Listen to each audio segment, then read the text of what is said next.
है कोई मिली है, और जिस प्रकार से लोडिंग हुई है, मतलब डिले वो हुई है, उसके हिसाब से भी है। लेकिन नहीं आओ, वो हमारे जो है AICC वाले इलेक्शन कमीशन मिलेंगे, सारी बात कहेंगे, लेकिन इसमें कोई दो राय नहीं। आश्चर्यचकित हुई। क्या बड़ा कारण मानते हैं आप? आपने एक तंत्र की बात कही, लेकिन एक कांग्रेस के अंदर भी एक तंत्र काम कर रहा था। कोई लीडर 6 दिन के लिए प्रचार करने नहीं जाता है, कोई लीडर दिल्ली में बैठ के केवल इंटरव्यू करता है, वो उस तंत्र नहीं, कांग्रेस एकजुट थी। ये तो आप लोगों की बात कहानी थी। अब बीजेपी का तो आप देख रहे नहीं, विद साहब कहीं घर से नहीं निकले, रामविलास जी शर्मा जी टिकट काट दी गई थी, वो तो अलग बात है। देखो, कोई भी प्रजातांत्रिक पार्टी होगी, लोकतांत्रिक पार्टी होगी, मतभेद स्वाभाविक हो सकते हैं, लेकिन मनभेद किसी का नहीं था। साहब, कुमारी शैलजा ने आज सवाल उठाया है कि प्रॉपर कोऑर्डिनेशन नहीं था, तालमेल नहीं रखा गया था प्रॉपर। कुमारी शैलजा ने कहा है कोऑर्डिनेशन रखना किसका काम है? सबका काम है कोऑर्डिनेशन। कौन सा कोऑर्डिनेशन का मतलब की बात जब आप कर रहे हैं तो क्या आप EVM की ओर इशारा कर रहे हैं? क्योंकि आपकी पार्टी ने कहा कि स्लो रिजल्ट जो है वो अनाउंस किए जा रहे थे। कुछ ना कुछ है ना, जब इस बात की वो करेंगे। शिकायतें मिली हैं हमारे को कि भाई बैटरी की कहीं 99% बैटरी थी, कहीं 70% थी। इस सबकी शिकायतें उम्मीदवारों ने दी हैं, वो सारी हम उनका करेंगे। भुट्टो साहब, एक जो बात कही जा रही है एनालिसिस के तौर पे कि जो जाट और नॉन जाट में ये चुनाव बट गया और नॉन जाट वोटों का कंसोलिडेशन, पोलराइजेशन हुआ बीजेपी के पक्ष में। इस पर आप ऐसा कुछ नहीं है, ये आप लोगों के यहाँ कोई जात पात का नहीं। कांग्रेस की राजनीति है, कांग्रेस की स्पष्ट नीति है, न जात पे न हाथ पे मौल लगेगी हाथ पे।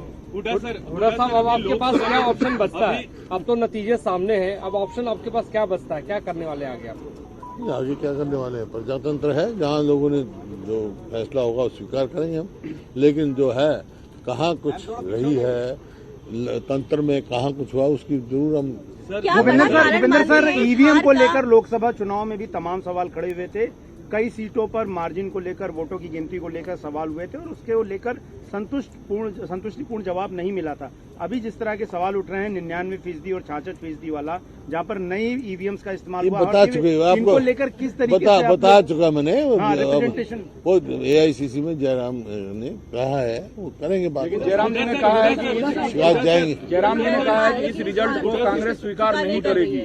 इस रिजल्ट को अंडर प्रोटेस्ट हम स्वीकार करेंगे। हुड्डा सर, अभी हाल में लोकसभा चुनाव हुए थे, वहां कांग्रेस का प्रदर्शन पिछली बार यानी 2019 की तुलना में बेहतर हुआ था और महज कुछ महीने बाद बीजेपी एक बार फिर तीसरी बार हैट्रिक लगाती है, सत्ता के पक्ष में वोट मिलता है। बीजेपी की ताकत मानते हैं या आप लोग अपनी कमजोरी मानते हैं? 19 में जोड़ जुगाड़ से इन्होंने बनाया था, सरकार बनाई थी। अब मैंने जो बताया उसका कारण बताया। अगर ये ऐसे होते तो इनको मुख्यमंत्री बदलने की क्या जरूरत थी? जमीनी माहौल था, बिल्कुल बदलाव के पक्ष में था। वही मैं कह रहा हूँ, आश्चर्यचकित हुए। हुड्डा साहब, कुमारी शैलजा ने कहा है कि जो जिम्मेवार लोग हैं हार के लिए, उनके खिलाफ कार्रवाई होनी चाहिए। होनी चाहिए। कौन लोग? पार्टी जांच करेगी। आपको लगता है कोई है हार के जिम्मेवार? मेरे को क्या पता। कोई अगर किसी को होगा शिकायत तो पार्टी में जाएगी, कमेटी बनेगी पार्टी की, पूरी होता है। इसमें तो एक प्रथा है पार्टी। हुड्डा साहब, ये तीसरा चुनाव है जो देखा गया है कि छत्तीसगढ़, मध्य प्रदेश और हरियाणा जीती हुई बाजी आपके हाथ से, कांग्रेस के हाथ से निकल जाती है। क्या आपको क्या लगता है कि इसका अध्ययन होना चाहिए? क्या ये आप लोग भी अध्ययन करो इसका।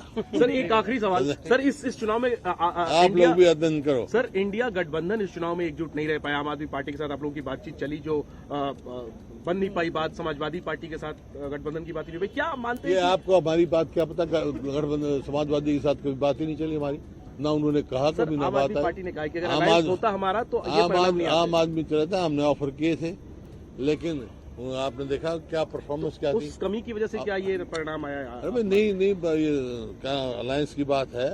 नहीं, हमारे वो हुआ। सर, इसी से एक मिनट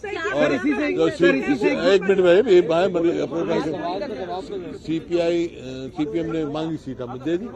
अगर आम आदमी पार्टी भी अपने उसके हिसाब से मांगती, जो ड्यू था उसका हम जरूर देते। हमने तो ऑफर किया था, बस हो हमारे पद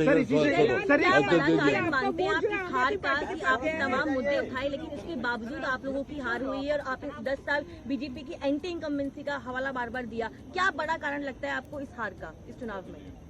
बता दो दिया आपको। सर, इससे जुड़ा एक सवाल शिवसेना की पार्टी के पक्ष में आप कांग्रेस का हो गया। Thank you sir.